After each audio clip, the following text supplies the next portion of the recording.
ప్రభునందు ప్రియమైన దేవుని వల్లారా, దేవుని యొక్క అత్యధికమైన కృపను బట్టి మనమంతా నేటి వాక్య ధ్యానంలోకి వచ్చి ఉన్నాం. ఈ 40 రోజుల్లో భాగంగా అందుకై దేవుని హృదయపూర్వకంగా ఆయనను మహింపరుస్తూ చేరవచ్చిన మీ అందరికీ మన దేవుడు రక్షకుడైన యేసు ప్రభు నామములో నా హృదయపూర్వక వందనములు తెలియజేస్తున్నాను. ప్రార్థన చేసుకుని ఆయన సహాయం చేత మనం వాక్య ధ్యానంలోనికి ప్రవేశిద్దాం. ప్రార్థన.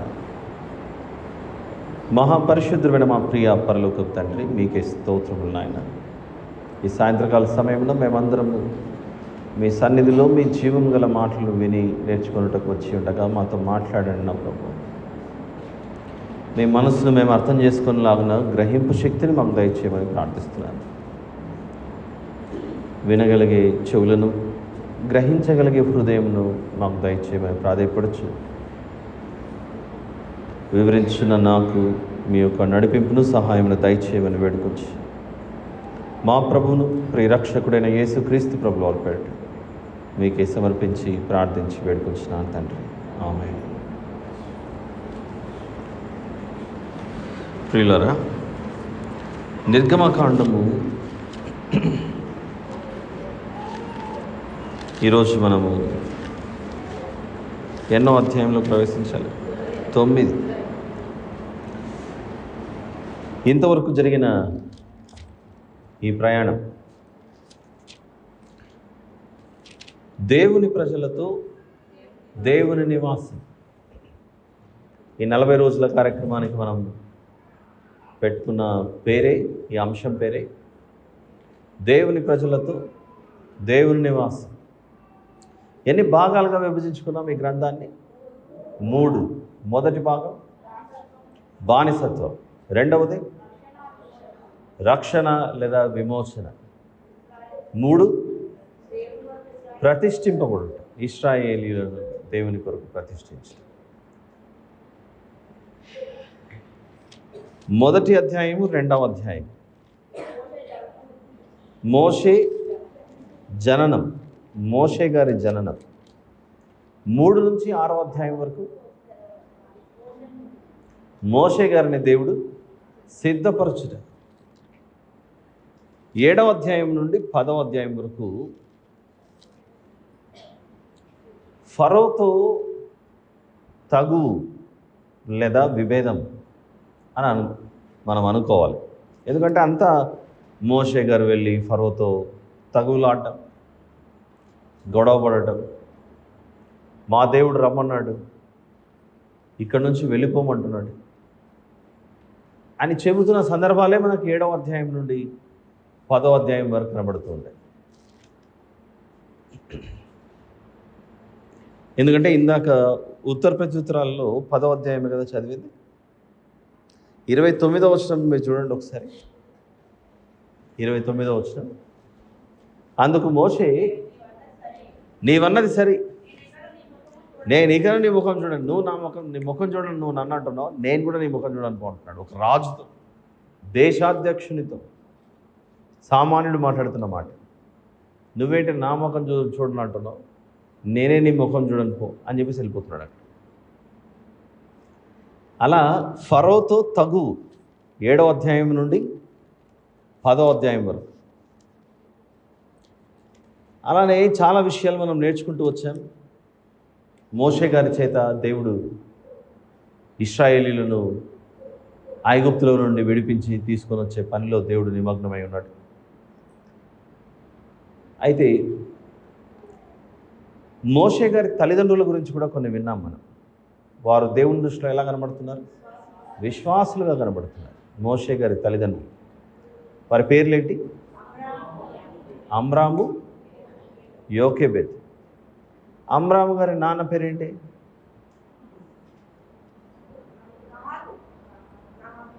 వస్తానే వాక్యం చెప్తాననుకుని అన్ని ప్రశ్నలు వేస్తున్నాడు. అంటే ఏం చెప్పుకున్నామో ఒక వారం అంతా మనకు గుర్తుండాలి కదా. అమ్రాము గారి తండ్రి పేరు కహాతు. కహాతు వాళ్ళ నాన్న పేరు లేవి. లేవి గారికి ఎంతమంది కుమారులు? లేవి గారికి ఎంతమంది కుమారులు? Who are they? ఎవరు వాళ్ళు? Very good, very good, very good. మోషే గారి అక్క పేరేంటి? మోషే గారి అన్న పేరేంటి? ఎన్నేండ్ల వయసులో మోషే గారు మిథ్యానికి వెళ్ళిపోయాడు? ఎన్నేండ్ల వయసులో మళ్ళీ తిరిగి వచ్చాడు? మోషే గారికి అహరోన్ గారికి వయసులో తేడా ఎంత? మోషే గారిని, అహరోన్ గారిని, వాళ్ళ అక్క అయిన మిరియాము గారిని దేవుడు ఎందుకు ఏర్పాటు చేసుకున్నాడు?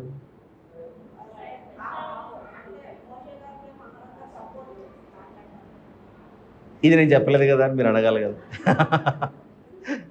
మీరు చెప్పలేదు కదా అని మీరు అన్నాడు.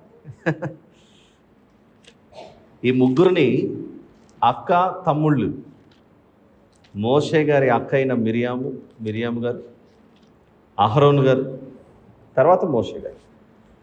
ఈ కుటుంబంలో అంటే అమ్రాము గారికి, యోకేబేదు గారికి జన్మించిన ముగ్గురు పిల్లలు, ఒక కూతురు, ఇద్దరు కుమారులు.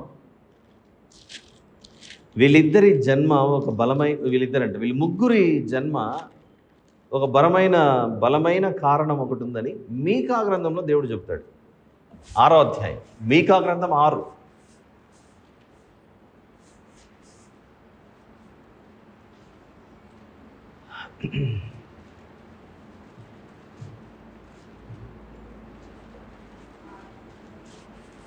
మీకా గ్రంథము 6వ అధ్యాయంలో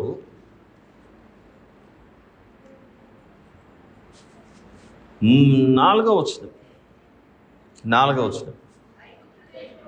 ఐగుప్తు దేశంలో నుండి నేను మిమ్మును రప్పించి తిని, దాసగృహంలో నుండి మిమ్మును విమోచించి తిని, మిమ్మును నడిపించుటకై మోషే, అహరోను, మిరియాములను పంపించి తిని అని దేవుడు ఈ ముగ్గురు గురించి చెప్తున్నాడు.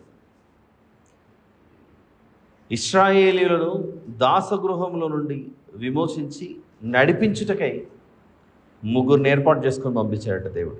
ఆ ముగ్గురు మోషే గారు, అహరోను గారు, మిరియాము గారు. ఎంత గొప్పగా వీళ్ళు ఎన్ని ఇబ్బందులు కష్టాలు ఉన్నా ఇలా పెరిగింటే దేవుని ప్రజలను నడిపించే పనిలో నిమగ్నమై ఉండాలి. చాలా కాలం క్రితం ఈ ముగ్గురు గురించి కూడా నేను ఇక్కడే మీ మధ్యలో కొన్ని విషయాలు ప్రస్తావించింది. కొన్ని సందర్భాలలో స్త్రీలకు సంబంధించినవి స్త్రీలతోనే పంచుకోగలరు, చెప్పుకోగలరు. అది పురుషులతో అన్ని విషయాలు చెప్పుకోవడానికి సాధ్యపడదు. ఐగుప్తులో నుండి వీరు బయలుదేరేటప్పుడు ఇద్దరు అన్నదమ్ములు మోషే గారు, అహరోన్ గారు ఉంటే వృద్ధులు, స్త్రీలు, పిల్లలు అందరినీ తీసుకొని బయలుదేరాలి. ఏమైనా అవసరాలు ఉన్నాయనుకోండి, పురుషులైన మోషే గారితోనూ అహరోన్ గారితోనూ వచ్చి చెప్పుకోవడం చాలా కష్టం. అదే స్త్రీ, అది కూడా పెద్ద ఆవిడ, 80 ఏళ్ల వయసులో మోషే గారు ఉన్నారు, 83 ఏళ్ల వయసులో అహరోన్ గారు ఉన్నారు. ఈ ఇద్దరు అన్నదమ్ములకు అక్క అంటే ఇక మిరియాం గారు 2 ఏళ్ల వయసు తేడా ఉన్న ఆవిడ వయసు ఎంత ఉండొచ్చు అప్పటికి? 85 ఇయర్స్. ఒకవేళ 2 ఏళ్ల వయసు అహరోన్ గారికి, మిరియాం గారికి తేడా ఉంటే, ఒకవేళ 5 ఏళ్ళు అనుకుందాం, 7 ఏళ్ళు అనుకుందాం, చాలా పెద్ద ఆవిడ. కాబట్టి ఈ సుదీర్ఘమైన ప్రయాణంలో ఆవిడ పాత్ర కూడా ఎంతో గొప్పగా ఉంది అని మనం భావించాలి. ఈరోజు నిర్గమకాండము 9వ అధ్యాయంలో ప్రవేశిస్తున్నాం. మనం ఎన్నో భాగంలో ఉన్నాం? 2వ భాగం. ఏమిటా 2వ భాగం? రక్షణ లేదా విమోచన. మొదటి భాగం ఏంటి? బానిసత్వం.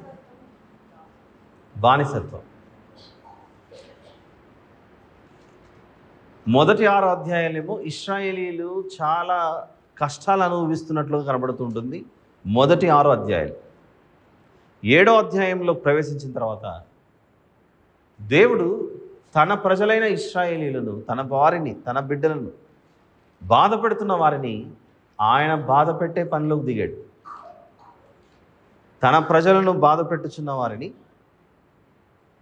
ఆయన బాధ పెట్టే పనిలోకి దిగాడు. ఒక కుమారుడిని ఎవరైనా కొడుతుంటే తండ్రి రంగంలోకి దిగి రక్షించడానికి దిగుతాడు. చూసారా? నా కుమారుని మీద నువ్వెందుకు చేయిస్తావు, వాడు చిన్నపిల్లోడు. అలా దేవుడు ఇశ్రాయేలు అను తన జ్యేష్ఠ కుమారుని పక్షాన దేవుడు దిగాడు రంగంలోనికి వారిని విడిపించడానికి. 3 ప్రధానమైన కారణాలు చెప్పాను.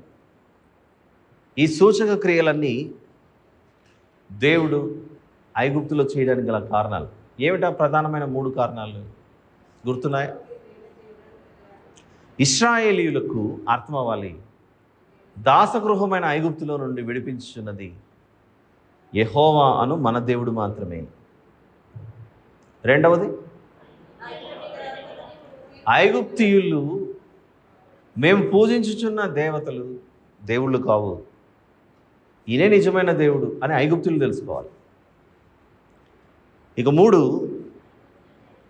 ఈ దేవతలు అనేవి లేవు, వాటికి నేను ఇప్పుడు తీర్పు తీరుస్తున్నాను అని వారికి ఇష్టమైన రూపంలో చేసుకున్న ఆ బొమ్మలకు, నిర్జీవమైన ఆ బొమ్మలకు, అవి బ్రతికి లేవు, వాటికే జీవం లేదు, మిమ్మల్ని కాపాడతాయని నిరూపించడానికి ఆ దేవతలకు దేవుడు తీర్పు తీరుస్తున్నాడు. ఈ కారణాలు ఎక్కడ చూసాం మనం? 12వ అధ్యాయము 12 నిర్గమకాండం 12వ అధ్యాయం 12వ వచనంలో ఐగుప్తు దేవతలకు అందరికీ తీర్పు తీర్చేది. దేవుని యొక్క ఏర్పాటులో ఐగుప్తు దేవతలకు అందరికీ తీర్పు తీర్చేదనని చెప్పి మనకు 7వ అధ్యాయం 5వ వచనంలో నేను యెహోవాననే ఐగుప్తీయులు తెలుసుకోవాలి. నేను యెహోవాననే ఐగుప్తీయులు తెలుసుకోవాలి. ఐగుప్తీయులు తెలుసుకునేంతవరకు నేర్పిస్తాడట. చూద్దాం ఇప్పుడు 9వ అధ్యాయం ఈరోజు చదవండి. తర్వాత యెహోవా మోషేతో ఇట్లా, నీవు ఫరో యొద్దకు వెళ్ళి నన్ను సేవించుటకు నా ప్రజలను పోనిము, నీవు వారిని పోనీయనొల్లక ఇంకను వారిని నిర్బంధించిన ఎడల ఇదిగో యెహోవా బాహుబలము పొలములోనున్న నీ పశువుల మీదికిని, నీ గుర్రముల మీదికిని, గాడిదల మీదికిని, ఒంటెల మీదికిని, ఎద్దుల మీదికిని, గొర్రెల మీదికిని వచ్చును, మిక్కిలి బాధాకరమైన తెగులు కలుగును. అయితే యెహోవా ఇశ్రాయేలీయుల పశువులను ఐగుప్తు పశువులను వేరుపరచును. ఇశ్రాయేలీయులకున్న వాటన్నిటిలో ఒక్కటైనను చావదని హెబ్రీయుల దేవుడగు యెహోవా సెలవిచ్చుచున్నాడని అతనితో చెప్పుమనను. చాలు. ఇక్కడ రాయబడిన మాటల్లో ఇది ఎన్నో తెగులు వరుస క్రమంలో చూసుకుంటూ వస్తే మొదటిదేంటి? నీటిని రక్తంగా మార్చటం, ఏటిలోని నీళ్లు రక్తంగా మారటం మొదటిది. రెండవది కప్పలను పంపించటం. మూడవది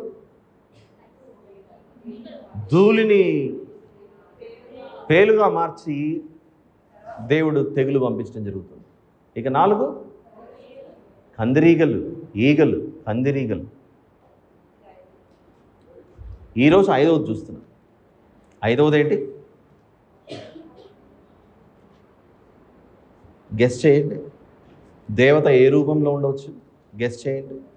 3వ వచనంలో ఇదిగో యెహోవా బాహుబలము పొలములోనున్న నీ పశువుల మీదికిని, నీ గుర్రముల మీదికిని, గాడిదల మీదికిని, ఒంటెల మీదికిని, ఎద్దుల మీదికిని. అంటే వీరి దేవతలు ఐగుప్తు దేశంలో ప్రవహించే నీటికి ఒక దేవత, కప్పలను ఒక బొమ్మగా చేసుకొని దానిని దేవతగా పూజించారు. అని ఏది కనపడితే అదేంటి ధూళిని పేలుగా మారిస్తే ఆ పేలు, ఎవరు కూడా కాపాడలేకపోతున్నారు. ఇప్పుడు చివరిగా పశువు దగ్గరకు వచ్చారు వీళ్ళు. ఇన్ని దేవతలు కాపాడలేకపోయాయి, ఈ దేవత కాపాడుతుందేమో అని వారి ఆశ నిరీక్షణతో ఉంటే, ఇప్పుడు దేవుడు 3వ వచనంలో చూపిస్తున్నాడు, ఈసారి నేను పంపించబోయే తెగులు నీ పశువుల మీదకి, నీ గుర్రముల మీదకి, గాడిదల మీదకి వస్తుందని, నీ ఒంటల మీదకి, ఎద్దుల మీదకి, గొర్రెల మీదకి వస్తుందట. మిక్కిలి బాధాకరమైన తెగులు కలుగుతుంది. అయితే ఒక విషయం గమనించు, ఇశ్రాయేలు ప్రాంతంలో ఉన్న పశువులు మాత్రం చనిపోవు. చూద్దామా దీనికి సంబంధించిన దేవత ఎలాంటి దేవతో? మీరు సిద్ధమా పిల్లలిద్దరు?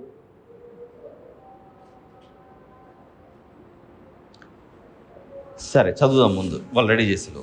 అయితే యెహోవా ఇశ్రాయేలీయుల పశువులను ఐగుప్తు పశువులను వేరుపరచు. ఈ దేవత చూడండి ఎలా ఉందో. దీని పేరు హాథోర్. కొంచెం పెద్దగా చేయమాలి.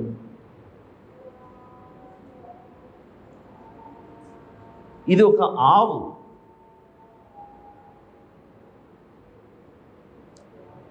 ఇది పశువులను, జంతువులను సంరక్షించి కాపాడే దేవతట. ఈ దేవత ఐగుప్తు దేశంలో పూజించిన ఒక దేవత. ఆ దేవత అవసరాన్ని బట్టి రూపం మార్చుకొని ఒక రూపంలోకి వస్తుందంట. నెక్స్ట్ ఇమేజ్ చూపిద్దాం ఒకసారి. అది ఏ రూపంలోకి వస్తుందంటే, ఇది 5V చూసారా? అది ఒకప్పుడు ఐగుప్తీయులు దీనిని పూజించారు అని, దీని పేరు అపీస్. ఏ ఆకారంలో ఉంది చూడండి. ఇది ఒక మ్యూజియంలో పెట్టారు ఇప్పటికీ. ఇదే దేవత అని. నువ్వు దీనిని దేవుడు దేవత అని పూజిస్తున్నావు కనుక ఈ ఆకారం నిన్ను కాపాడలేదు అని దేవుడు ఈసారి తీర్పులు దేని మీద విధిస్తున్నాడు? ఇక్కడ ఐగుప్తు దేశంలో ఉన్న పశువుల మీద, గుర్రముల మీద, గాడిదల మీద. ఈ దేవతనే కదా మీరు పూజించేది. భూమికి ఒకదాన్ని చేసుకున్నారు, నీళ్ళకు ఒకదాన్ని చేసుకున్నారు, ప్రతి దానికి ఒక దానిని చేసుకున్నట్లు జంతువులకు, పశువులకు సంబంధించి దీన్ని చేసుకున్నారు. కాపాడుతున్నారు. మ్యాటర్ చూద్దామా ఒకసారి, చిన్నగా చేయండి. పవిత్ర ఎద్దు దేవత అట. Can you go back to the previous one? Hathor ప్రేమ మరియు రక్షణ దేవత, ఆవుగా చిత్రీకరించబడినటువంటిది. ఒక ఆవు, ఐగుప్తీయులు పూజించినటువంటిది ఈ ఆవు లేదా ఎద్దు ఆకారంలో ఉన్నది. ఇది మిమ్మల్ని కాపాడలేదు, మిమ్మల్ని ఏమాత్రం రక్షించలేదు, ఇది దేవతే కాదు అని ఇశ్రాయేలీయుల దేవుడు ఐగుప్తీయుల దేవతకు తీర్పు తీరుస్తున్నటువంటిది. ఎంత సడన్గా మీరు చాలా మౌనంగా అయిపోయారు అనిపిస్తుంది. ఎందుకు? అయ్యో, ఈ ఆవు, ఎద్దు, దూడ చూస్తుంటే ప్రపంచం ఎలా దెబ్బతినిపోయిందో నిజమైన దేవుని వెంబడించక.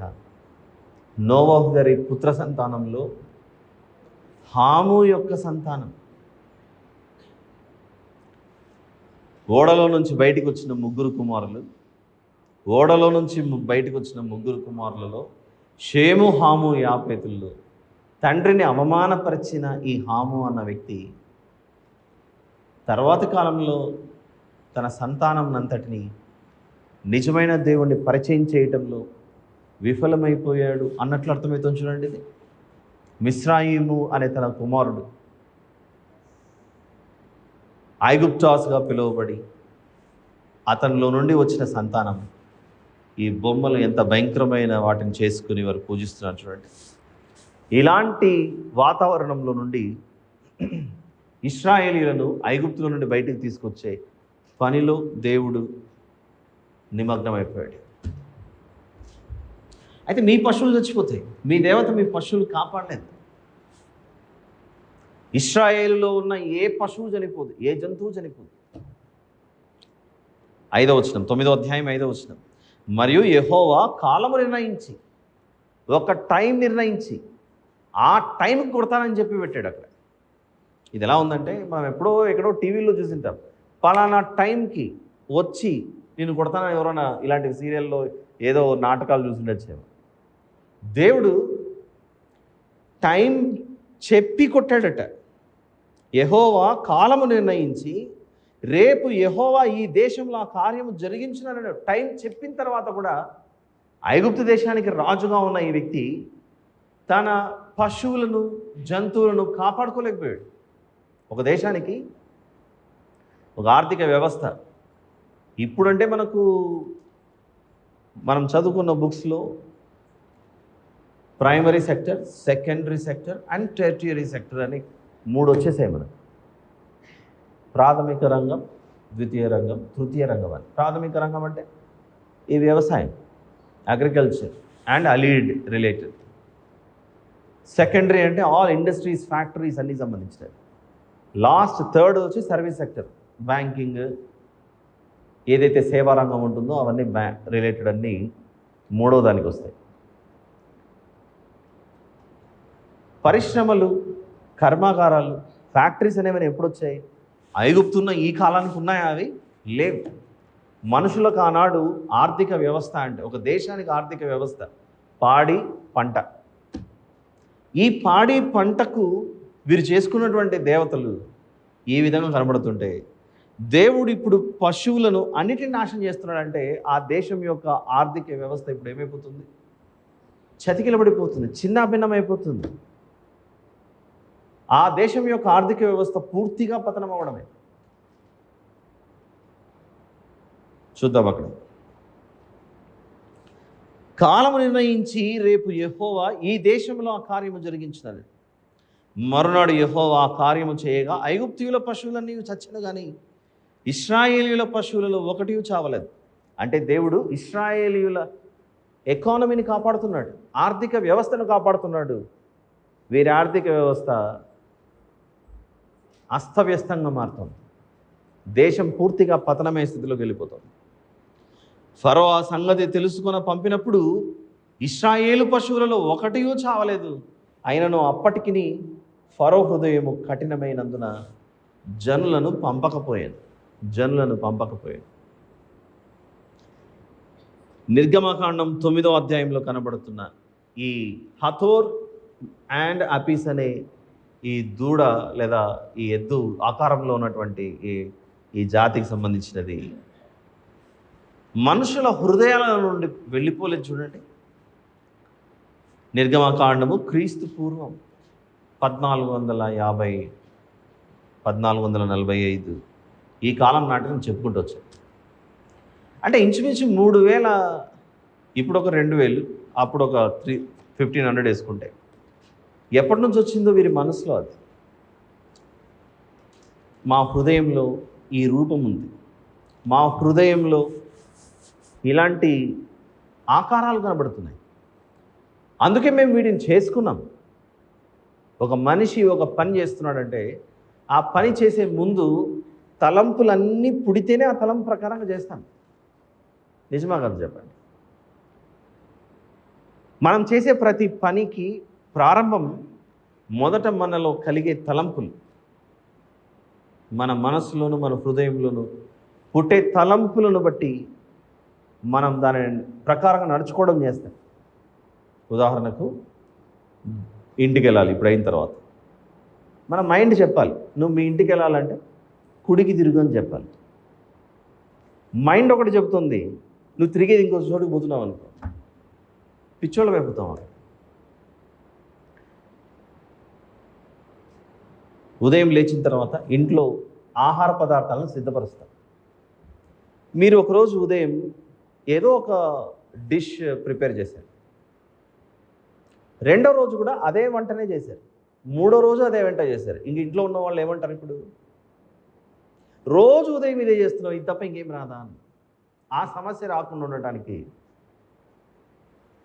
ఈరోజు ఉదయం ఇది సిద్ధపరచా, రేపటికి మరొకటి సిద్ధపరచాలి, ఎల్లుండికి ఇంకొకటి చేయాలి. లేదా కొన్ని గృహాలలో సోమవారం అయితే ఈ ఐటము, మంగళవారం అయితే ఇది ఉండాలి, బుధవారం అయితే ఇది ఉండాలి, అలా డే వైజ్గా ప్లాన్ చేసుకుంటూ వస్తారు. వారి మదిలో పుట్టే తలంపులను బట్టి నడుచుకోవడం ప్రారంభిస్తారు. ఇది మనం అర్థం చేసుకోగలిగితే ఈ ఐగుప్తీయుల హృదయాలలో నీరు, ఒక నది, ఒక జలం అంటే దీనిని కాపాడుతున్నది ఒకటి ఉంది అని ఒక రూపం వారి మదిలో ఉండిపోయింది. వారి మదిలో, వారి హృదయంలో ఉండిపోవడంతో ఆ ఆకారాన్ని చేసుకున్నారు. దాని ప్రకారంగా తమ జీవితాలను ముందుకు తీసుకెళ్ళారు. మా దేశంలో పాడి పంట, చక్కటి పాలు, పెరుగు, వెన్న ఇవన్నీ మాకు లభిస్తున్నాయంటే ఈ పశువుల నుంచే కదా. మేము మాంసాహారము స్వీకరించగలుగుతున్నామంటే ఈ పశువులే కదా. మా పోషణకు ఆధారమైనవంటే దీనిని అంతటినీ నడిపించేది ఏదో ఇంకోటి ఏదో ఉంది అని ఆ ఆకారంలో ఒక దేవతను చేసుకొని పూజిస్తున్నారు. అంటే వారి హృదయం దేంతో నిండిపోయింది?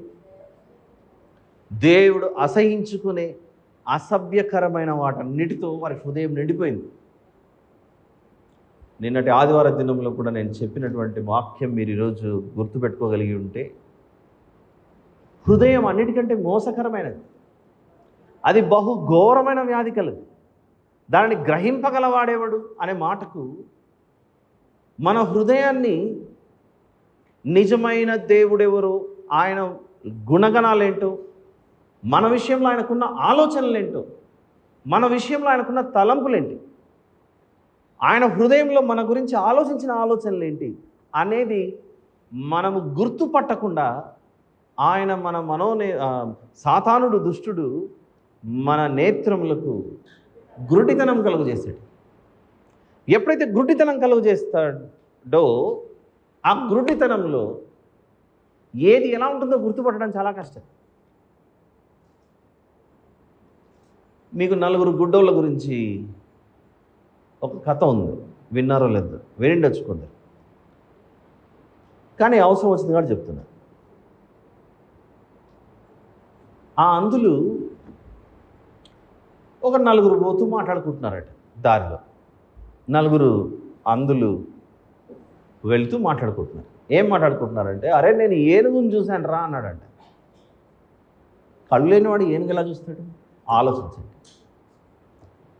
అరే ఏనుగు ఎట్లుంటుంది? అరే నువ్వెట్లా, నీకెట్లా అర్థమైందిరా ఏనుగంటే? ఏనుగంటే ఏం లేదురా, మనము వంట చేసుకునేవాడు పెద్ద చాట తీసుకొని ఈ బియ్యం అంతా ఏరుతాం చూసామా, పెద్ద చాటలాగా ఉపయోగించుకుంటాం చూసారా, ఏనుగంటే ఏమీ కాదు, అది ఒక చాటలాగా ఉంటుంది అని చెప్పాడట. నీకెట్లా తెలుసునా అంటే, నేను పట్టుకొని చూస్తున్నాను రా, అది చాటే అన్నాడట. అంటే ఇప్పుడు ఈ వ్యక్తి ఏనుగుల్లో దేన్ని పట్టుకొని ఉంటే చాట అని ఉండాలి? చేలు పట్టుకోడు. అప్పుడు రెండోవాడు అన్నాడంట, అరే నీకేమో బుద్ధి ఉందరా, ఏనుగు అట్లా చాటలాగలేదురా, అది ఎట్లుందంటే మనం బట్టలు ఆరేసుకోవడానికి బలమైన తాడు కట్టుకుంటాం చూసారా, ఆ బలమైన తాడు మనది ఇంత కొంచెం బాగా దట్టంగా ఉండే తాడు ఉండి కొనాకు వచ్చిన తర్వాత ఏదో మన తల వెంట్రుకల్లాగా తగులుతూ ఉంటుంది చూసావా, అట్లుంటుందిరా ఏనుగు అని రెండోవాడు చెప్పాడట. ఇప్పుడు ఈ వ్యక్తి దేన్ని పట్టుకొని చూశాడు? ఇప్పుడు తోకను పట్టుకున్నాడు. ఒకడు చాటను పట్టుకున్నాడు, ఒకడు తోకను పట్టుకున్నాడు. ఇక మూడోవాడు మీకు సరిగ్గా కనపడినట్లేదు, ఏనుగంటే అట్లా ఉండదురా, చాటలాగా ఉండదు, ఇలా ఉండదు. ఏనుగు ఎట్లుంటుందంటే, మనం అప్పుడప్పుడు మన గదిలో తిరిగేటప్పుడు కింద పడిపోయేటప్పుడు ఒక స్తంభాన్ని గట్టిగా పట్టుకుంటాం చూసా, కింద పడిపోకుండా.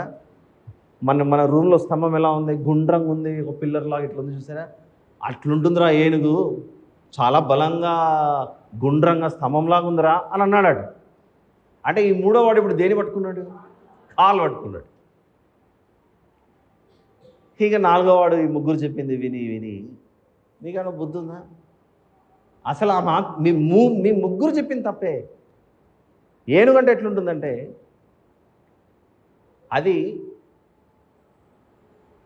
అదేదో గట్టిగా ఎముకలు, బలమైన ఎముక. మనము మాంసం తినేటప్పుడు చిన్న చిన్న ఎముకలు వస్తాయి చూసావా, దాన్ని పట్టుకుంటే ఏనుకేదో చాలా పెద్ద ఎముక ఉన్నట్లుగా నాకు అర్థమైంది. ఆ ఎముకలు దానికి పొడుచుకొని వచ్చినట్లు ఒక నా చేతులు 2 చేతులకు 2 తగిలినాయరా అన్నాడట. అంటే ఇప్పుడు ఈ వ్యక్తి దేని పట్టుకున్నాడు? దంతాలు పట్టుకున్నాడు. ఒకడు కాలు పట్టుకున్నట్లు, ఒకడు తోక పట్టుకున్నట్లు, ఒక చివరికి మొత్తానికి నలుగురు కలిసి ఏనుగు ఎలా ఉంటుందో ఖచ్చితంగా చెప్పగలిగారా? చెప్పలేకపోయారు, ఫెయిల్ అయిపోయారు. వారి ఊహల్లో అంధత్వంలో ఉండగా ఏనుగంటే ఇలా ఉంటుంది అని ఒకడికి చాటలాగా అర్థమైంది, ఒకడికి తోక అర్థమైంది, ఇంకొకడికి కాలు అర్థమైంది, ఇంకొకడికి ఏమో దంతాలు లేకపోతే తొండం అర్థమైంది. అలానే ఈ అంధులకు ఏనుగు ఎలాగైతే అర్థం అవ్వలేదో,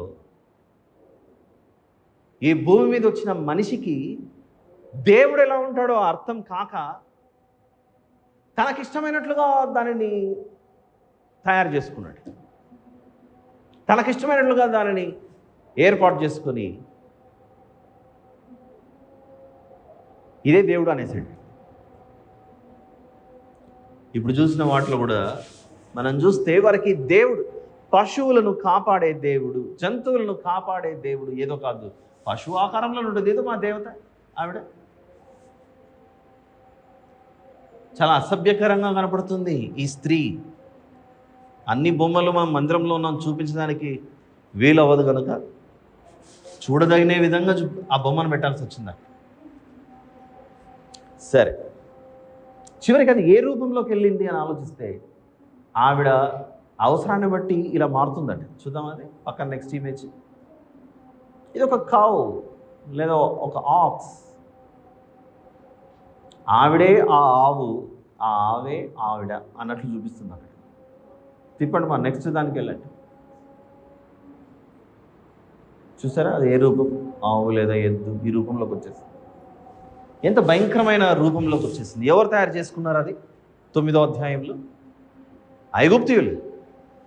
ఇలాంటి మనుషుల మధ్యలో నుండి నా బిడ్డలు ఇశ్రాయేలీయులు ప్రత్యేకింపబడాలి అని దేవుడు వారిని బయటికి తీసుకొని వస్తున్నాడు. అందుకే వారి హృదయం నిండా ఇలాంటి వాటితో నిండుకొని పోయి ఉండగా మత్తయి సువార్త 5వ అధ్యాయంలో ఒక మాట చెబుతున్నాడు. మత్తయి సువార్త 5:8 వచనాన్ని చూద్దాం. మత్తయి సువార్త 5:8 బాగా తెలిసిన వచనం మనకు. హృదయ శుద్ధి గలవారు ధన్యులు, హృదయ శుద్ధి గలవారు ధన్యులు, వారు దేవుని చూసేది. ఈ మాటను మనము చాలాసార్లు చదివింటాం. మనకెంతవరకు అర్థమైంది? హృదయ శుద్ధి గలవారు ధన్యులు, వారు దేవుని చూసేది అని అంటే ఈ ఐగుప్తీయుల హృదయాలలో ఇలాంటి బొమ్మలతో నిండుకుపోయింది. దేవుని దృష్టిలో దోషము పుట్టించే అభ్యంతరం కనపడుతుంది. దేవుడు ఉండవలసిన స్థానంలో ఏదో ఎవరో వచ్చి కూర్చున్నారు. వారి హృదయం శుద్ధిగా లేదు కనుక దేవుణ్ణి చూసే అర్హత కోల్పోయారు.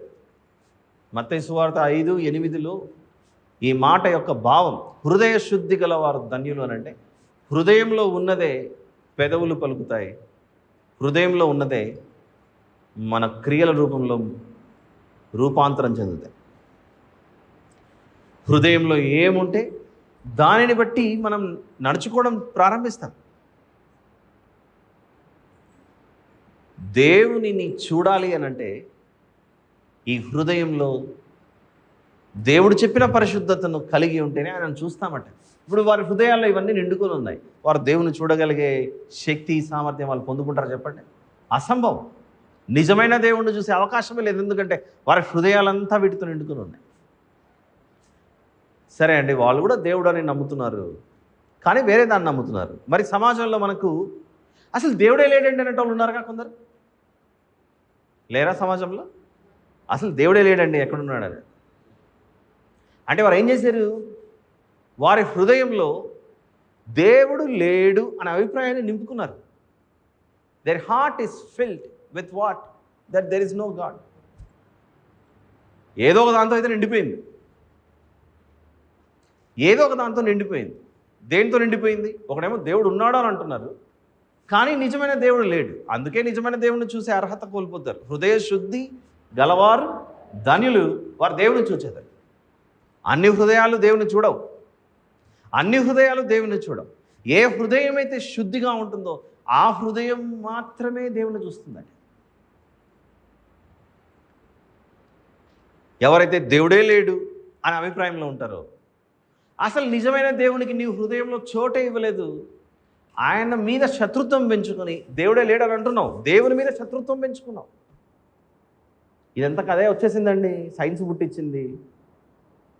అదంతా కదే ఏదో పెద్ద శబ్దం పుట్టింది, బిగ్ బ్యాంగ్ థియరీ అని. ఆ శబ్దంలో నుండి ఇవన్నీ పుట్టుకొచ్చాయి. ఏ మనిషి అయినా చెప్పగలడా నేనే పుట్టాను అనడానికి అవకాశం లేదు. ఏ ప్రాణి చెప్పలేదు. దాని వెనుకల ఏదో దేవుని యొక్క ఏర్పాటు. కానీ ఈ మనిషి భూమి మీదకి వచ్చిన తర్వాత చెబుతున్నాడు దేవుడే లేడు అనే మాట. దేవుడే లేడు అనే మాట మాట్లాడుతున్నాడంటే అతని హృదయం దేంతో నిండుకుందంటే he has become an enemy to god. దేవునికి శత్రువు అయిపోయాడు. శత్రువులు ఇంట్లో ఉంటారా, బయట ఎక్కడ ఉంటారా? అంటే ఉంటారులేండి, ఇంట్లో ఉండే శత్రువులు వేరు. నేను దాని గురించి మాట్లాడలేదు, అది వేరే టాపిక్, మరి వేరే దాంట్లోకి వెళ్ళిపోవచ్చు. చూద్దాం. హృదయ శుద్ధి గలవారు ధన్యులు, వారు దేవుని చూచెదరు అనే మాట ఇది చిన్న విషయం కాదు. హృదయం అన్నిటికంటే మోసకరమైనది, బహుఘోరమైన వ్యాధి కలది అనే ఈ మాటకు మనకు అర్థం అవ్వాలి. ఏమిటి బహుఘోరమైన వ్యాధి అంటే, నీకు హృదయం ఇచ్చిన దేవునికి నీవు చోటివ్వకపోవటం. ఒక వ్యక్తి యజమాని చక్కగా ఇల్లు కట్టి భార్య బిడ్డలను ఇంట్లోకి తీసుకెళ్ళిన తర్వాత ముగ్గురు కలిసి నువ్వు బయటికి వెళ్ళిపో అని తరిమేశారట ఈ ఇంటి పెద్దను. మంచి వ్యక్తి, నీతిమంతుడు, నోవాహు గారు లాంటి వ్యక్తి. నోవాహు గారు లాంటి వ్యక్తిని తరిమేసుకున్నారు అనుకోండి, తప్పెవరిది? కుటుంబ సభ్యులదా, ఆ వ్యక్తిదా? ఆయన మంచిగా చెప్తున్నాడు కానీ వద్దంటున్నారు. దేవుని విషయంలో మనిషి నడుచుకున్న విధానం అలాంటిదే. హృదయంలో చోటు ఇవ్వకపోవడం. వేటికో చోటు ఇచ్చిండొచ్చు. ఆయన వచ్చి హృదయములను అంతరింద్రియములను పరిశీలించినప్పుడు మనలో ఏదో అభ్యంతరం కనబడుతుంది. ఈ ఐగుప్తీయులకు అందరికి అర్థం అవ్వాలట, నీ హృదయంలో నిండుకొని ఉన్న ఈ దేవతలు దేవుళ్ళు కానే కారు, నేనే దేవుడని నువ్వు తెలుసుకోవాలి. ఏం చేస్తున్నాడు చూడండి. ఆనాటి నుండి నేటి వరకు దేవుడు ఇశ్రాయేలీలు మాత్రమే కాదు నా బిడ్డలు, అన్ని జనులు కూడా నా బిడ్డలే, అందరూ నా వారే. మోషే గారిని పంపించి ఇదిగో దేవుడు చెప్పాడు, మా దేవుడు మమ్మల్ని వెళ్ళమంటున్నాడు అని. మనోడి రెస్పాన్స్ ఎలా ఉంది, స్పందన?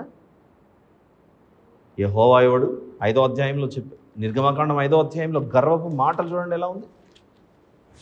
5వ అధ్యాయము 2వ వచనంలో, నేను అతని మాట విని ఇశ్రాయేలీయులను పోనిచుటకు యెహోవా ఎవడు, నేను యెహోవాను ఎరుగను, ఇశ్రాయేలీయులను పోనీయనని నువ్వు ఎవరు, ఆయన ఎవరు అని అంటున్నాడట. మనం కూడా దేవుడు లేడు అనే వాళ్ళతో వాదించామనుకోండి, లేదా ఏమన్నా విషయం తెలియజేస్తున్నాం అనుకోండి, చాలేవా నీలాగా చాలామంది వచ్చి చెప్పారు దేవుడు లేడు ఏం లేడు పక్క జరగారంటారు. ఇలానే మాట్లాడతారు. ఫరో ఎలా మాట్లాడాడో అలాంటి స్పందన ఇస్తారు. కానీ నిన్న నేడు రేపు ఏకరీతిగా ఉండే దేవుడు ఐగుప్తు దేశంలో వారి మీద ఈ తీర్పులు విధించే ముందు ఎంతకాలం వారిని ఆ దేశంలో పెట్టాడు? 400 సంవత్సరాలు వాళ్ళు అక్కడే ఉన్నారు. ఈ 400 సంవత్సరాల కాలంలో ఐగుప్తీయులకు ఒక అభిప్రాయం పెరిగిపోయింది. ఏం అభిప్రాయము? ఈ ఇశ్రాయేలుల మీద పైచేయి మాదే, ఈ ఇశ్రాయేలుల మీద అధికారం మాదే, వీరిని కూర్చోమన్నా లేవమన్నా అనే ఆజ్ఞ ఇవ్వాల్సింది నేనే, నన్ను మించిన వాళ్ళు ఎవరు లేరు అభిప్రాయంలోకి వెళ్ళిపోయారు. కానీ వీరిపైన పరలోకమందు దేవుడు ఉన్నాడని, ఆయన తీర్పులు త్వరలో రాబోతున్నాయని వీరు గుర్తించలేకపోయారు. అలానే ఎలాగైతే దేవునిని తిరస్కరించే మనస్సు ఈ ఐగుప్తీయులకు వచ్చిందో, ప్రపంచంలో బైబిల్లో చెప్పబడుతున్న దేవునిని తిరస్కరించుచున్న వారందరి గతి భవిష్యత్తులో ఇలాంటిదే. వారు సుదీర్ఘకాలంగా ఆ దాసగృహంలో ఉంటూ దేవుడు మమ్మల్ని ఏమి చేయలేకపోతున్నాడులే అనే అభిప్రాయంలో ఒకవేళ ఇశ్రాయేలీయులు ఉన్నా, ఎందుకంటే వారు వెట్టి చాకరీ అనుభవిస్తున్నారు. వీరి దేవుడు ఏం దేవుడు, మా దేవతలు చాలా ఉన్నాయి అని ఐగుప్తీయులు అనుకుంటున్నా, వీరందరి మీద పై చేయి ఇప్పుడు ఎవరికి వచ్చేసింది? తగిన కాలమందు, కాలము సంపూర్ణమైనప్పుడు ఆయన వచ్చాడు, వీరిని విమోచించే పనిలోకి దిగాడు. ఆయన దిగుతాడు, ఆయన వస్తాడు, వీరిని రక్షిస్తాడు అన్న విషయం ఎవరు ఊహించని సమయంలో జరిగిపోయింది. అది మోషే గారు, అహరోన్ గారు వాళ్ళిద్దరు వచ్చి ఇశ్రాయేలు పెద్దలతో మాట్లాడుతున్నారు. ఇదిగో మన పితరుల దేవుడైన అబ్రహాము దేవుడు, ఇస్సాకు దేవుడు, యాకోబు దేవుడు వచ్చాడు మనల్ని విమోచించడానికి. కానీ వాళ్ళు వచ్చి చెప్పినప్పుడు వారు నమస్కారం చేశారు. తర్వాత మళ్ళీ కొద్దిసేపటికి వెనుదిరిగి వెళ్ళిపోయారు. ఐగుప్తీయులు కూడా అనుకుంటున్నారు, మా దేశంలోకి వచ్చి మా దగ్గర బ్రతుకుచ్చు, మా చెప్పు చేతులతో ఉంటున్న వారికి మా మీద ఏ అధికారం లేదు, వారి మీద మాకే పై చేయి. లోకంలో బైబిల్ విషయంలో బైబిల్ దేవుణ్ణి అంగీకరించని వాళ్ళ పరిస్థితి. ఆయన దీర్ఘశాంతం అనే లక్షణం ఒకటి ఉంటుంది. మన దేవునికి ఉన్న లక్షణాల్లో ఆత్మఫలముల గురించి చెప్పాడు గలతీ పత్రికలు. చూద్దాం, అది గలతీ పత్రిక 1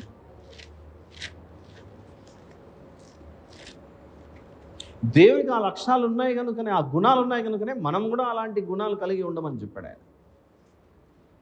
గలతీ పత్రిక 5:22, అయితే ఆత్మఫలమేమనగా ప్రేమ, సంతోషము, సమాధానము, దీర్ఘశాంతం. దీర్ఘశాంతం అనేది చూసారా?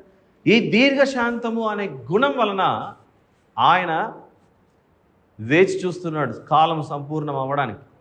దేవుడు తీర్పులు పంపించే ముందు ఆయనకంటూ ఒక టైం ఉంది, ఆయనకంటూ ఒక కాలం, ఆ కాలం పూర్తవ్వాలి. చాలా సందర్భాల్లో చెప్పారు. జలప్రళయం దేవుడు భూమి మీదకి తీసుకొని వచ్చే సమయానికి, ఆదాం గారు మొదలుకొని జలప్రళయం వచ్చే సమయానికి 1656 ఇయర్స్ పట్టింది. 1656 సంవత్సరాలు. అంటే జలప్రళయం తీసుకోవడానికి దేవునికి అంత టైం పట్టిందని కాదు, మనుషులు మారతారేమో అని ఎదురు చూసిన కాలం అది. 1656 years. It's not a small amount of time. చాలా తక్కువ. అదేదో చిన్నగా వినేసి పక్కన పడేసేది కాదు అది. ఎదురు చూశాడు. హనోక్ గారిని పంపించాడు, ఒక దైవజనుని. ఆ తర్వాత హనోక్ గారి కుమారుడు మెతుషెల గారు, ఆ తర్వాత నోవాహు గారు తండ్రి లెమెక్ గారు కూడా భూమి మీద నెమ్మది కలగడానికి నా కుమారుడు జన్మించాడన్న భావం వచ్చే విధంగా, నెమ్మది అనే అర్థం వచ్చేట్టుగా కుమారునికి పేరు పెట్టాడు. అంటే అప్పటికి నెమ్మది లేదు, భయంకరమైన వాతావరణం, మనుషులు జీవించే జీవన శైలిలో ఎన్నో తేడాలు వచ్చేసాయి.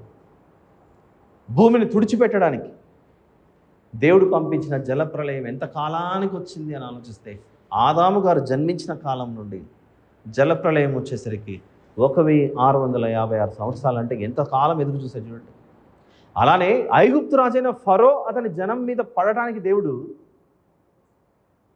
400 సంవత్సరాలు పెట్టాడు అక్కడ టైం. అబ్రహాం గారికి ఏ రోజు చెప్పాడు? ఆదికాండం 15వ అధ్యాయంలో, నీ సంతానం వేరే దేశంలో 400 సంవత్సరాలు దాసులుగా ఉంటారు, ఆ తర్వాత నేను వెళ్తాను అన్నాడు. He was counting years, counting, very very important. ఇలా ఒక్కసారి కాదు, 2 సార్లు కాదు. ఇశ్రాయేలీయులు తప్పు చేసినప్పుడు రాజుల కాలంలో ఇశ్రాయేలు దేశాన్ని ఖాళీ చేసి అషూరు చెరలోకి పంపిస్తాడు. అలానే బబులోనీయులు వచ్చి యూదా జనాంగాన్ని తీసుకెళ్ళిపోతారు. అప్పుడు ఇర్మియా గ్రంథంలో దేవుడు చెప్పిన మాటే, వీరు ఇప్పుడు వెళ్తున్నారు, వీరిని గుణపరచడానికి తీసుకెళ్తున్నాను నేను. అయితే టైం ఏంటంటే 70 సంవత్సరాలు. విన్నారు కదా మీరు కూడా చాలాసార్లు, 70 ఇయర్స్ అనే మాట. ఎగ్జాక్ట్గా 70 అయిపోయింది, 70 అయిపోవడం ఆలస్యం కదలండి మీరు అన్నాడు. అప్పుడు ఎజ్రా గ్రంథము, నెహమ్యా గ్రంథము ఇవన్నీ ప్రారంభమై వాళ్ళందరూ తిరిగి రావడం స్టార్ట్ అవుతుంది. టైం చెప్పి కొడుతున్నాడు దేవుడు. మీరు గమనిస్తే టైం చెప్పి వీటన్నిటిని అమలుపరుస్తున్నాడు. దీనినే అపోస్తలుల కార్యములు మొదటి అధ్యాయంలో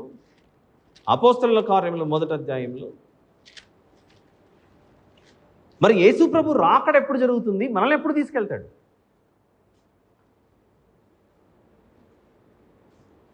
అపోస్తలుల కార్యములు మొదటి అధ్యాయము 7వ వచనం, కాలములను సమయములను తండ్రి తన స్వాధీనం అందించుకొని ఉన్నాడు అని. కాలములు సమయములు దేవుని చేతిలో ఉన్నాయట. కాలములు సమయములు దేవుని చేతిలో ఉన్నాయి. అయితే ఏ రోజు ఆ దినం సంభవిస్తుందో మనకు తెలియదు. కాబట్టి అన్ని దినములలో మనం ఎలా ఉండాలంటే ఇప్పుడే మిక్కిలి అనుకూలమైన సమయం. ఆయన వచ్చే సమయానికి నేను సిద్ధంగా ఉండాలని సిద్ధపాటుతో ఉండాలండి. ఆ సిద్ధపాటు లేకపోతే సమస్య.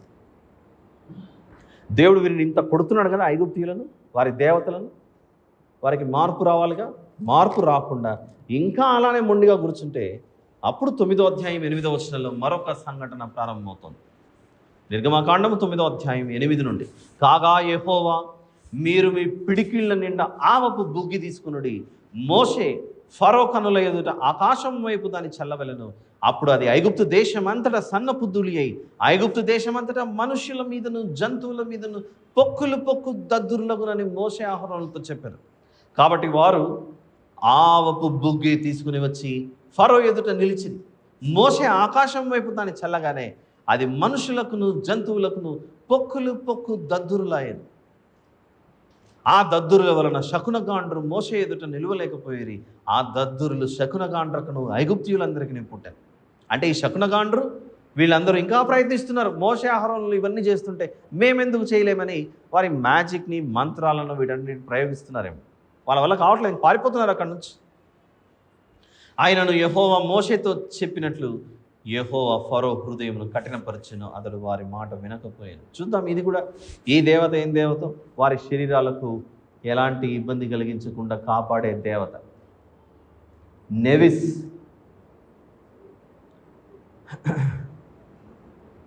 ఇది 5C మీరు 6 చూపించాలి. వైద్యం. మనిషికి ఆరోగ్యం దెబ్బతింటే కాపాడే దేవత. హైదరాబాద్లో షేక్పేట్ ఉన్నట్లు దీని పేరు సెక్మెట్. పలకడానికి ఈజీగా ఉంటుందని కోరిలేట్ చేశాను అంతే. షేక్పేట్ అక్కడ ఉందా ఐగుప్తులు అనకండి మళ్ళీ. సెక్మెత్ ఇది ఒక గాడెస్. వైద్యం మరియు యుద్ధ దేవత అట. దేవుడు వీరి చర్మం మీద పొక్కులుగా ఉండే దద్దురులు పుట్టిస్తుంటే వీరు పూజించే వైద్య దేవత కాపాడలేకపోతుంది. మీ దేవతలకు తీర్పు తీరుస్తానని నిర్గమకాండం 12 వస్తుంది. అలా ఈ దేవతలకు తీర్పు జరుగుతుండగా ఐగుప్తీయులకు ఒక విషయం అర్థం అవ్వాలి.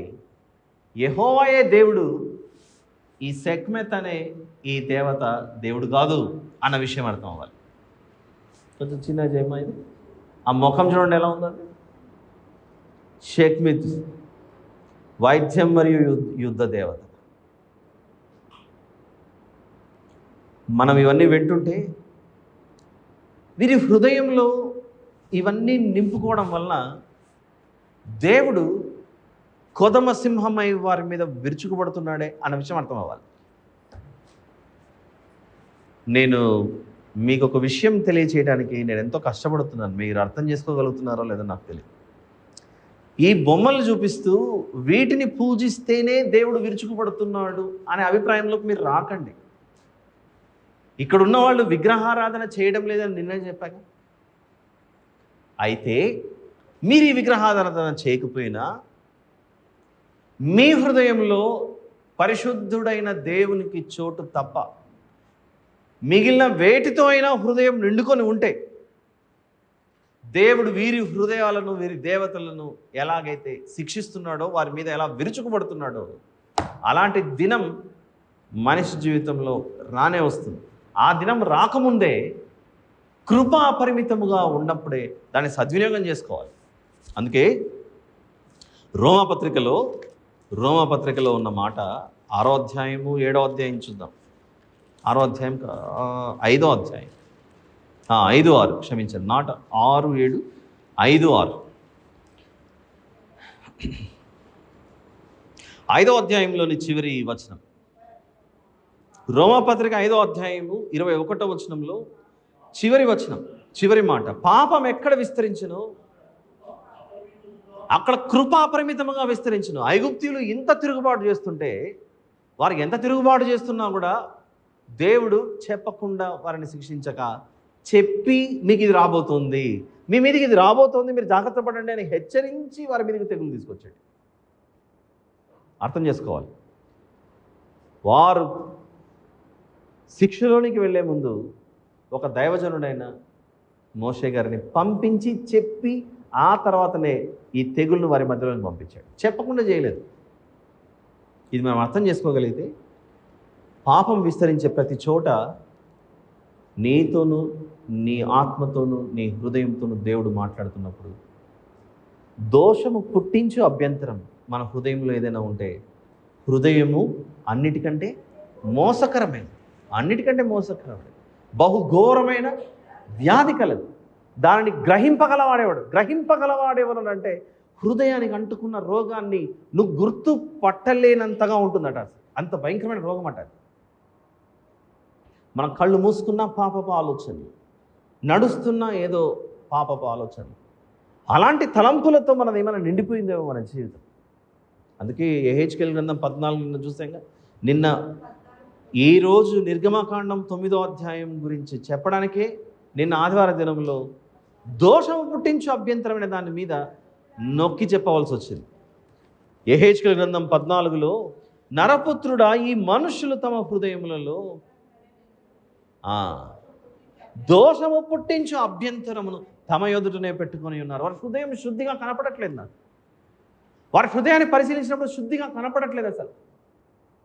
ఆ హృదయ శుద్ధి కలిగి నన్ను చూస్తారేమో నా బిడ్డలు అని నేను ఎదురు చూస్తున్నాను అంటున్నాడు దేవుడు అక్కడ.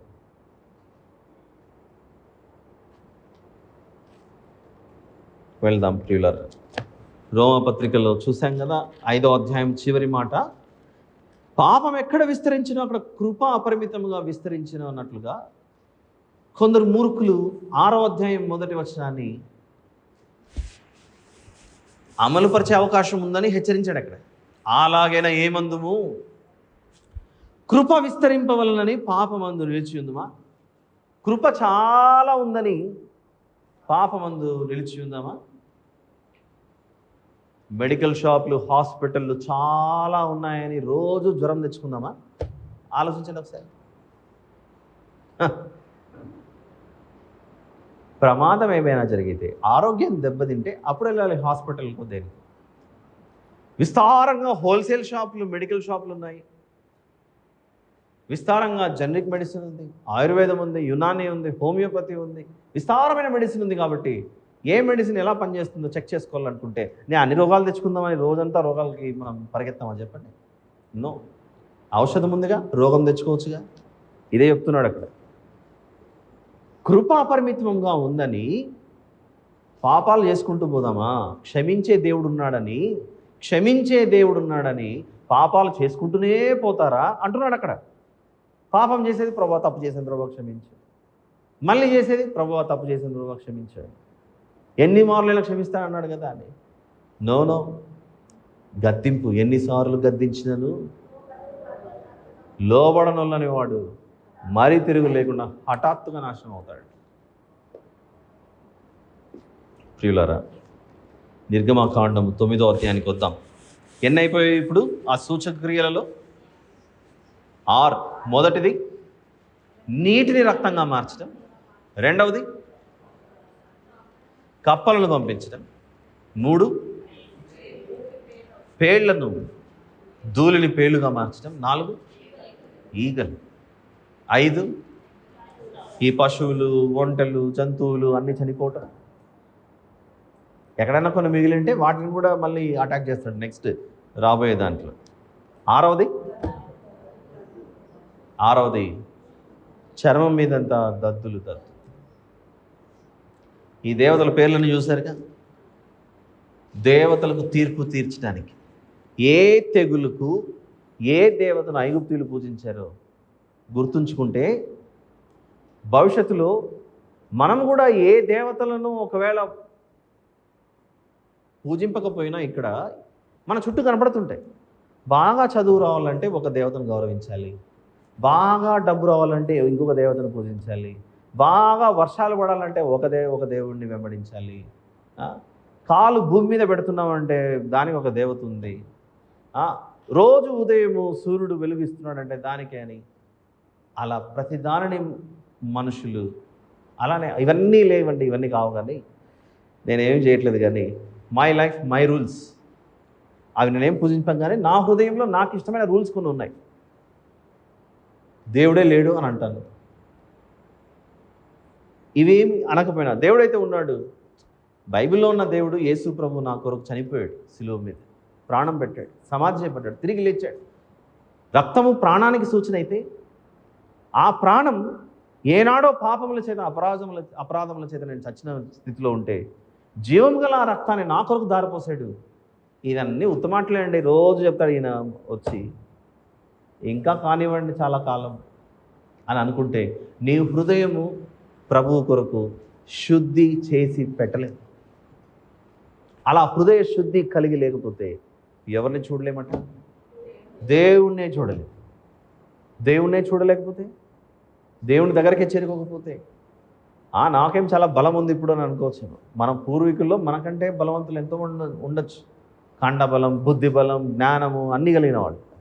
కానీ కాలం అయిపోయిన తర్వాత అందరూ వారి వారి వారి వారి వరుసను బట్టి వెళ్ళిపోయారుగా. వారి వారి వరుసను బట్టి వెళ్ళిపోయారు. మన వరుస కూడా ఏ రోజు వస్తుందో తెలియదు. కాబట్టి ఆ వరుసకు ముందే నేను దేవునితో నా సహవాసం, నా ఫెలోషిప్ పెరగాలి, నా సహవాసం పెరగాలి. నా కొరకు ప్రాణం పెట్టే అంత వరకు పరలోకం నుండి దిగి వచ్చాడంటే ఆయన హృదయం నిండా ఎవరు నింపుకొనుంటే వచ్చి ప్రాణం పెడతాడు? ఈ లోకంలో ఉన్న మనలను అంతగా ప్రేమించాడు కనుకనే తన హృదయం అంతా నీవు నా సొత్తు అని పిలిచి ఈ సొత్తును సంపాదించుకోవడానికి దిగి వచ్చిన దేవుడు అండి యేసు ప్రభు. ఆయన మనల్ని సొత్తు అని పిలుచుకుంటున్నప్పుడు మన హృదయంలో దేవుడు మన గురించి భావించినంతగా మనము దేవుని విషయంలో అదే భావం కలిగి ఉన్నామా? God is my asset. దేవుడు నా సొత్తు. ఆయన లేకపోతే నేను శూన్యం అనే అభిప్రాయం మనకు లేకపోతే చాలా ప్రమాదం. రోజు రోజు దేవుళ్ళు ఎదగాలి. ఊరికనే ఎగిరిపడటానికి కానీ గర్వించడానికి కానీ ఇది సమయం కానే కాదు. నలుగగొట్టబడ్డాడు యేసు ప్రభు. అలా నలుగగొట్టబడడానికి ఇది సమయం. చూద్దాం నిర్గమకాండము 9వ అధ్యాయం. ఇప్పుడు 7వ దానిలో ప్రవేశిద్దాం.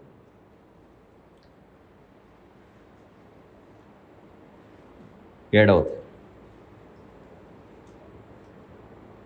13వ వచనం నుండి చూద్దాం. తర్వాత యెహోవా మోషేతో ఎట్లా నేను హెబ్రీయుల దేవుడైన యెహోవా ఇలాగ సెలవిచ్చుచున్నాడు, నీవు తెల్లవారగానే లేచిపోయి ఫరో ఎదుట నిలిచి నన్ను సేవించుటకు నా జనులను పోనివు, సమస్త భూమిలో నా వంటి వారు ఎవరునూ లేరని నీవు తెలుసుకున్న వలనని మళ్ళీ చెప్తున్నాడు. సమస్త భూమిలో, north pole to south pole, east to west, ఉత్తర ధ్రువం నుండి దక్షిణ ధ్రువం వరకు, తూర్పు నుండి పడమర వరకు సమస్త భూమిలో నా వంటి వారెవరునూ లేరని నువ్వు తెలుసుకోవాలి. ఓ ఫరో, నీ జనాంగం తెలుసుకోవాలి, నేనే దేవుడని మీరు తెలుసుకునేంతవరకు మిమ్మల్ని కొడుతూనే ఉంటాను. నీ సేవకుల మీదికి నీ ప్రజల మీదికి నీ పంపేదాన్ని. ఏమయ్యారు వారి దేవతలు, ఏమయ్యారు వారి దేవుళ్ళు, ఎవరు కాపాడలేకపోయారు. అవును, ఇందాక అప్పటి నుంచి చెప్పుకుంటూ వచ్చినట్లు దేవుడే లేడంటే నువ్వే కదా అనేది. ఒకవేళ దేవుడు లేడు అనే వాళ్ళు ఎవరైనా ఉంటే సరే, దేవుడు కనపడ్డాడు అనుకోకుండా, నువ్వు ఊహించని సమయంలో నువ్వు దేవుని ఎదుర్కోవాల్సి వచ్చింది. అప్పుడు నీకు కనపడ్డాడు. నీ జీవితకాలం అంతా ఇదే అనుకున్నావు. ఏమని? దేవుడు లేడు, దేవుడు లేడు, దేవుడు లేడు అని నీ యొక్క మట్టి జ్ఞానాన్ని ఆధారం చేసుకుని నిలబడ్డావు. నువ్వు నమ్మిన దాని మీద విశ్వాసం ఉంచావు. నువ్వు నమ్మిన దాని మీద బలంగా నిలబడి దేవుడే లేడు అనే అభిప్రాయంలో ఉంది. కానీ ఒకరోజు ఆ దేవుడు రానే వచ్చాడు, నీ ఎదురు నిలబడ్డాడు. ఆయనతో పోరాడగలవా? ఈ ఐగుప్తీయుల పరిస్థితి దేవుడు వారికి అర్థమయ్యేంత వరకు తెలియజేస్తున్నాడు. అక్కడ సమస్త భూమిలో నా వంటి వారెవరును లేరని నీవు తెలుసుకున్న వలనని ఈసారి నేను నా తెగుళ్ళన్నీ నీ హృదయం నొచ్చినంతగా ఇన్ని రోజులు నీ హృదయంలో కనీసం కొంచెం నొచ్చుకోవాలి అన్న విషయం కూడా రాలేదు ఈ ఫరో నీకు. కొంచెం కూడా హృదయం నొచ్చుకోవడం ఎప్పుడు జరుగుతుంది? బాగా ఏదన్నా తీవ్రంగా ఆలోచించి పడిందిరా దెబ్బ అనే ఫీలింగ్ వస్తేనే. అప్పుడప్పుడు తెలియకుండా కంట్లో నీళ్ళు వచ్చేస్తుంటాయి. ఎవరు వచ్చి కొట్టిండ్రు, ఎవరో వచ్చి అమ్మ ఏడు అమ్మ అని చెప్తే అట్లా వచ్చేది కాదు ఏడుపు. చిన్నప్పుడు కొడితే ఏడుపు, ఇంకా చిన్నపిల్లల కంటే వద్దన్నా వచ్చేస్తుంది. ఇంకొందరు ఉంటారులేండి ఇళ్ళల్లో, అనగానే నన్ను అన్నావా అని ఇంకా ఏడుపు మొదలుపెట్టాడు. హృదయం నొచ్చుకున్నప్పుడు వచ్చే ఏడుపు అది చాలా తీవ్రమైనది. మనకు బాగా కావలసిన వారు కన్ను మూసారనుకోండి, ఎంత మనం కంట్రోల్ చేసుకోవాలనుకున్నా మన దుఃఖాన్ని, మన బాధను, అది పొంగి ప్రవహించుకుంటూ వస్తుంటుంది లోపల నుంచి. అందరి ముందర ఏడిస్తే బాధ అవుతుందేమో అని లోపలికి వెళ్ళిపోయి, గదిలోకి వెళ్ళిపోయి తలుపేసుకుని కుమిలి కుమిలి ఏడుస్తుంటాం.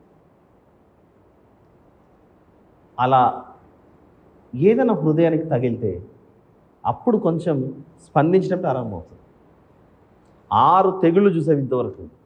మనోడికి హృదయంలో కొంచెం కూడా నొచ్చుకున్నట్లు కూడా అనిపించలేదట. ఇప్పుడు 7వ దానికి వచ్చిన తర్వాత చెబుతున్నాడు, నీ హృదయం నొచ్చినంతగా నీ సేవకుల మీదికి, నీ ప్రజల మీదికి నీ పంపెదను.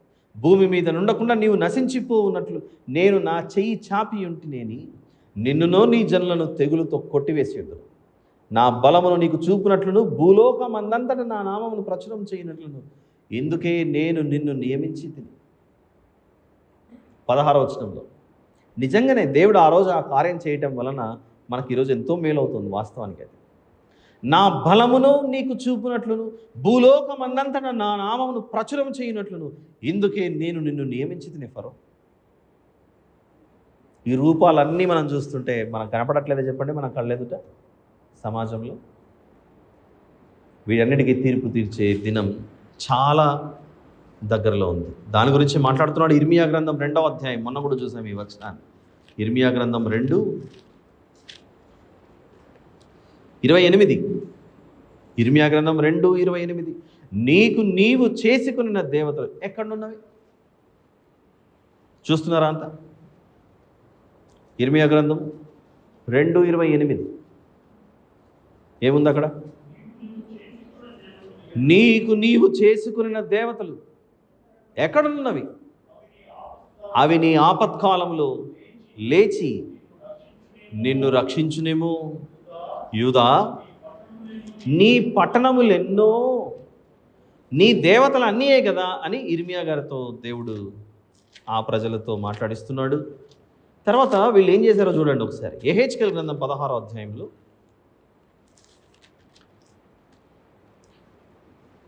యెహెజ్కేలు గ్రంథం 16. ఇవన్నీ చదువుతుంటే ఇది ఆనాడు ఐగుప్తు, ఇశ్రాయేలు దేశాల్లో జరిగాయా, లేకపోతే ఇది ఎక్కడన్నా చూసి మనలాంటి దేశాలు ఎవరైనా రాసి పెట్టారా అన్నట్లుంటాయి ఈ వచనాలు చూస్తే. యెహెజ్కేలు గ్రంథం 16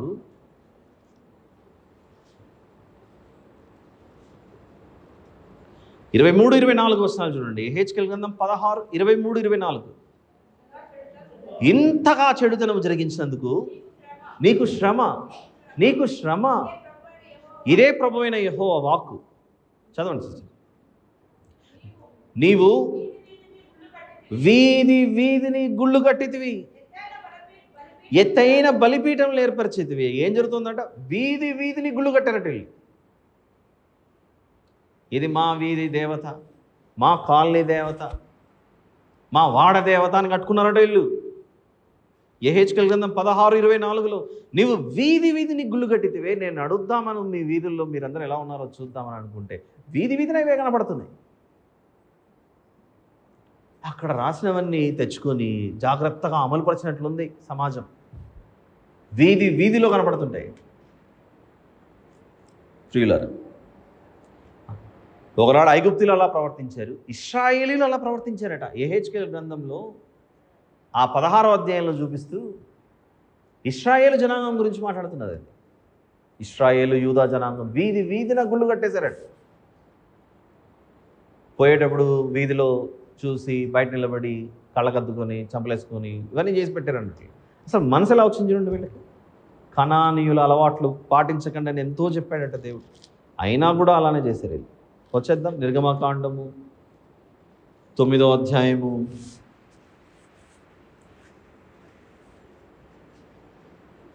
16వ వచనం నుండి చూద్దాం.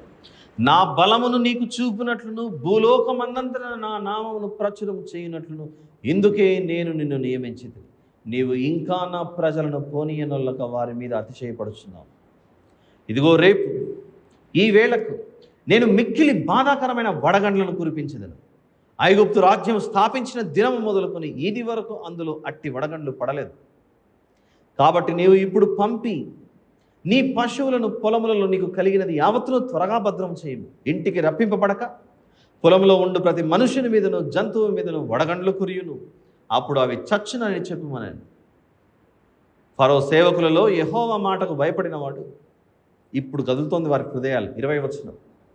ఇంతవరకు మోషే అహరోను చెప్పిన ప్రతిదీ జరిగాయి.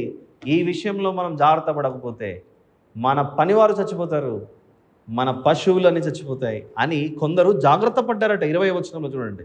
ఫరో సేవకులలో యెహోవా మాటకు భయపడినవాడు తన సేవకులను తన పశువులను ఇండ్లలోనికి త్వరగా రప్పించెను. అంటే అర్థం ఏంటి? మెడిసిన్ ఇప్పుడు ఎక్కుతుంది వీళ్ళకి. ఇంజక్షన్లు చాలా ఇస్తే ఎంతసేపటికి పని చేయలేదు, ఇప్పుడు పనిచేస్తుంది. ఎన్నో తెగుళ్ళు వచ్చినప్పుడు 7వది వచ్చేసరికి అందరికి ఎక్కలేదు ఈ విషయం. 21వ వచనం చూడండి. అయితే యెహోవా మాట లక్ష్య పెట్టని వాడు తన పనివారిని తన పశువులను పొలంలో ఉండనిచ్చెను. బయట పెట్టేసి ఏమైంటుంది ఇప్పుడు? ఆకాశము నుండి వడగండ్లు.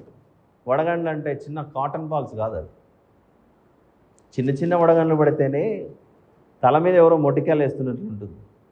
అలానే పెద్ద బండరాలు పడ్డాయనుకోండి తల మీద, పరిస్థితి ఇంకా భయంకరం. అది చూద్దామా? 9వ అధ్యాయము 22 నుంచి చెప్పడం అయిపోయింది. ఇప్పుడు ఇంప్లిమెంటేషన్ ఎలా ఉందో చూద్దాం.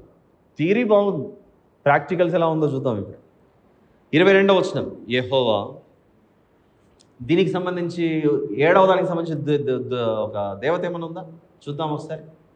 నంబర్ 7 ఇదిగోండి.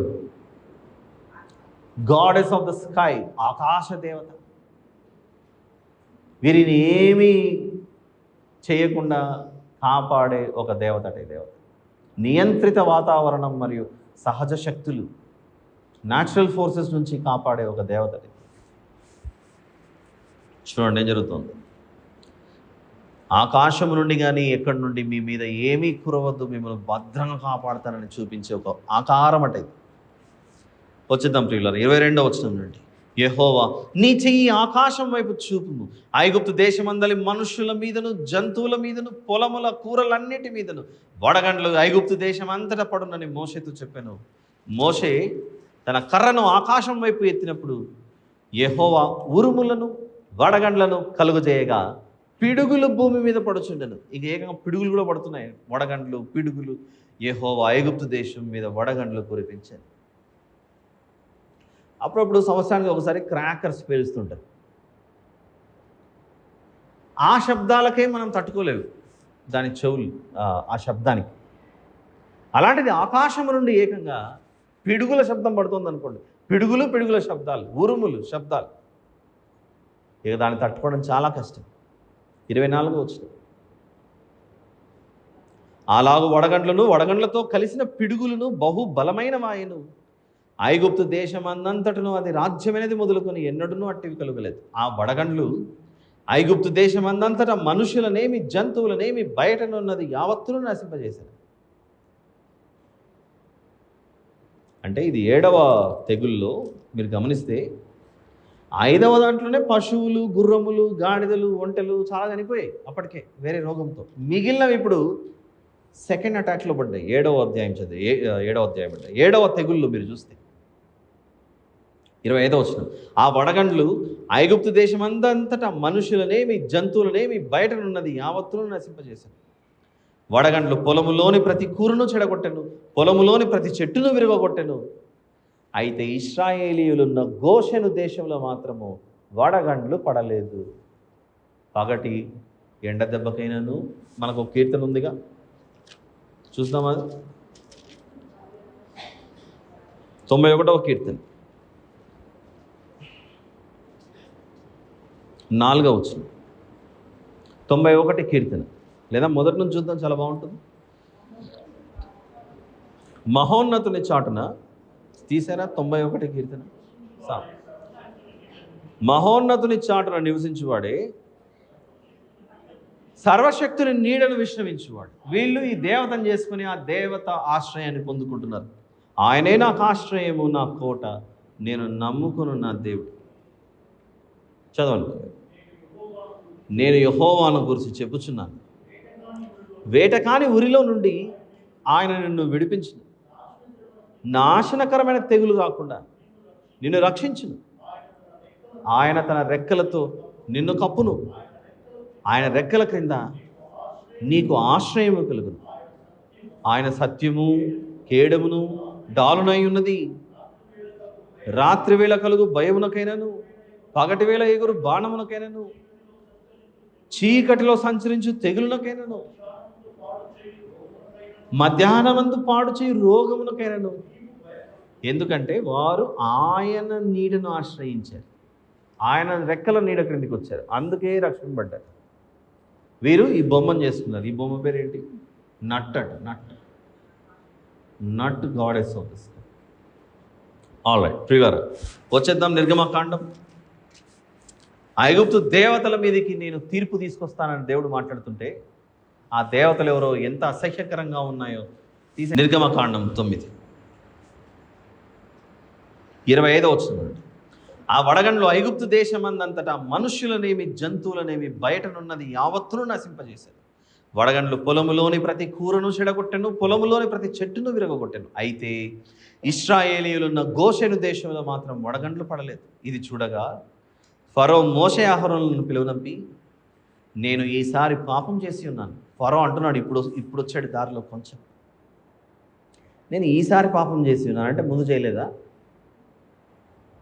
యెహోవా న్యాయవంతుడు అని అంటున్నాడు. ఇప్పుడు ఆ పిడుగుల శబ్దం, వడగండ్ల శబ్దం, వీటన్నిటిని విని ఇప్పుడు అంటున్నాడు, ఇశ్రాయేలుల దేవుడైన యెహోవా న్యాయవంతుడు, నేనును నా జనులను దుర్మార్గులము.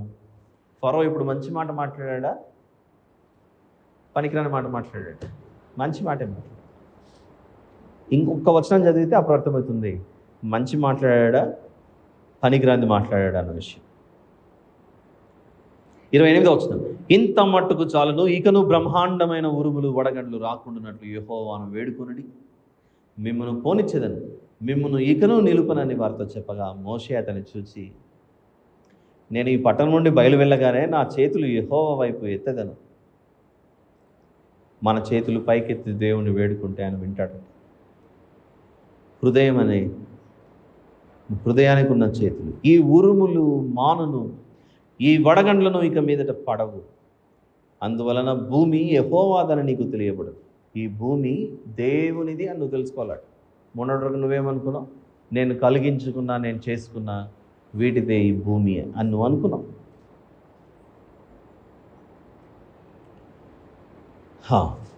30వ వచనం. అయినను నీవును నీ సేవకులను ఈకను దేవుడైన యెహోవాకు భయపడరని నాకు తెలిసి ఉన్నదని.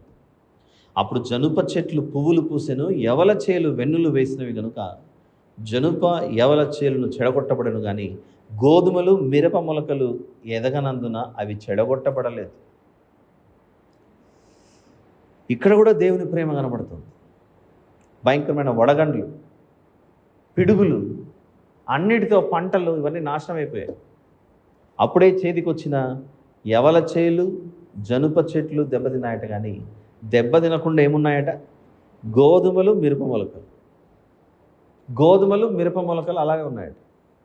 అంటే వీరు మారు మనసు పొందితే, వారిలో మార్పు కలిగితే దేవుడి గోధుమలను మిరప మొలకలు పెరిగించి వారికి మళ్ళీ ధాన్యమును దయచేస్తున్నాడు. అక్కడ 33. మోషే ఫరోను విడిచి ఆ పట్టణము నుండి బయలు వెళ్ళి యెహోవా వైపు తన చేతులు ఎత్తినప్పుడు ఆ ఉరుములను వడగండ్లను నిలిచిపోయేను, వర్షము భూమి మీద కురియటం మానెను. అయితే ఫరో వర్షమును వడగండ్లను ఉరుములను నిలిచిపోవుట చూచి, ఎలాగూ ఆగిపోయాయి ఉరుములు, వర్షము, వడగండ్లు, ఏం చేసిండాలి ఇప్పుడు? మళ్ళీ హృదయాన్ని కఠినం చేసుకొని మిమ్మల్ని పోనిచ్చేది లేదంటున్నాడు.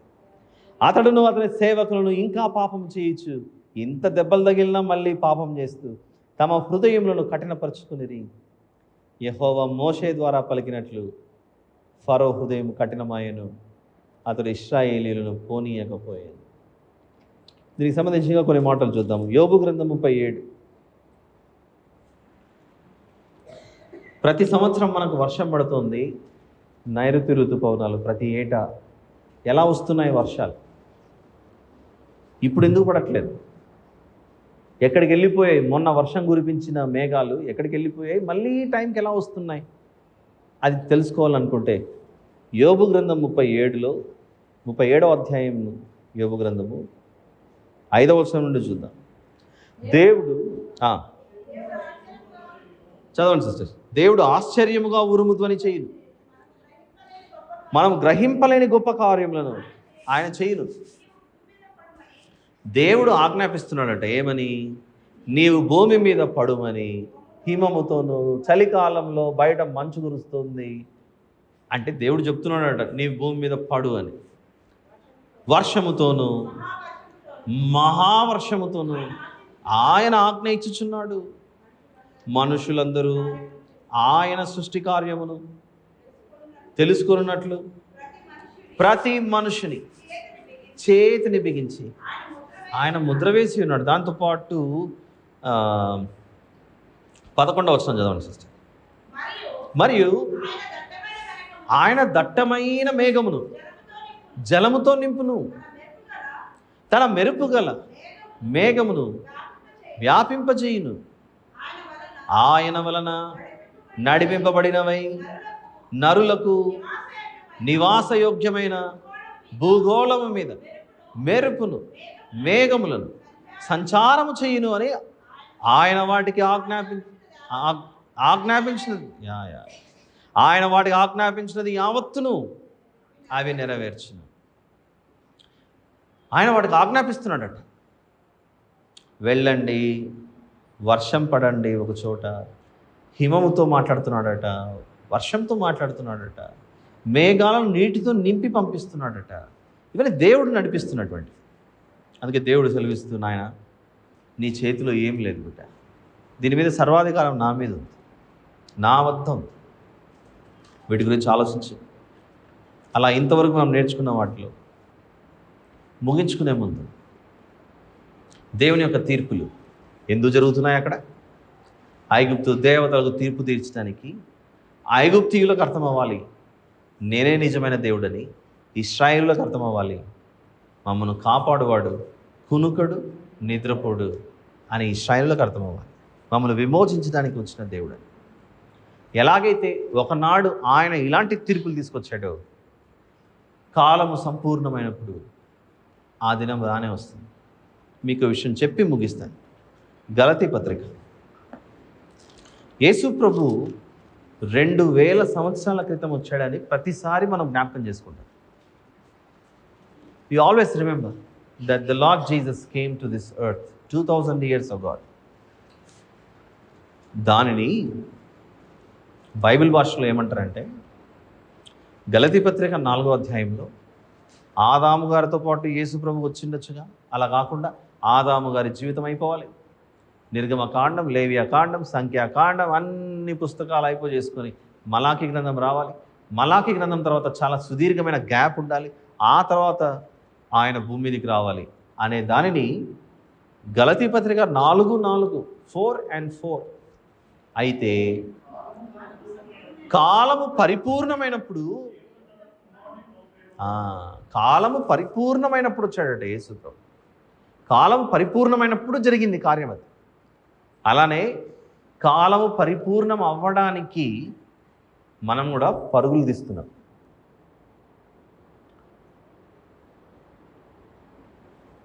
మరొక చిన్న ఎగ్జాంపుల్,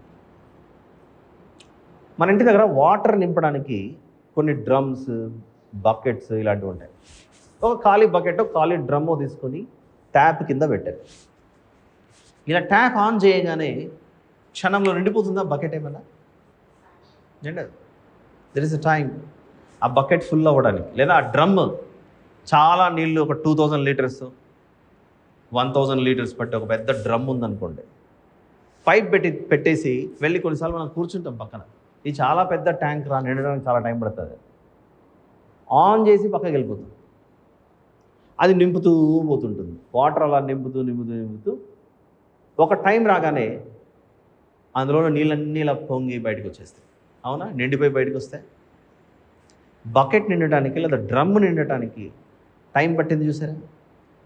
అది మనకు అర్థమైతే చిన్న చిన్నవే ఇవన్నీ ఎగ్జాంపుల్స్. మనం కూడా యేసు ప్రభువును ఎదుర్కోవడానికి అలా రోజు రోజు కొంచెం ముందుకు వెళ్ళిపోతున్నాం. రోజు రోజుకి మనం ముందుకెళ్తున్నాం. అలానే యేసు ప్రభువు రావటానికి కూడా సమయం చాలా దగ్గర పడుతుంది. It's very near. ఆదాము గారు మొదలుకొని మత్తయి సువార్తలో యేసు ప్రభు వచ్చే సమయానికి 4000 సంవత్సరాలు పట్టిందంటే, మోషే గారి కాలం వచ్చేసరికి 2500 ఇయర్స్ అయిపోయింది. ఆ తర్వాత మళ్ళీ ఇశ్రాయేలులకు మొదటి రాజు అయిన సౌలు గారు, ఆయన వచ్చే సమయానికి 1000 ఇయర్స్ బిఫోర్ జరిగింది అది ఇన్సిడెంట్. అది 1040 ఆ టైంలో, 1040 1050 టైం. మళ్ళీ దావీదు గారు వచ్చారు. దావీదు గారు వచ్చిన కాలం నుండి యేసు ప్రభు వచ్చే కాలానికి 1000 ఇయర్స్. అది ఆ 1000 సంవత్సరాలు కాస్త కాస్త తగ్గుతూ వచ్చాయా, పెరుగుతూ పోయాయా? తగ్గుతూ వచ్చాయి. దగ్గరకు వచ్చేసింది ప్రభు శరీరధారిగా వచ్చే కాలం.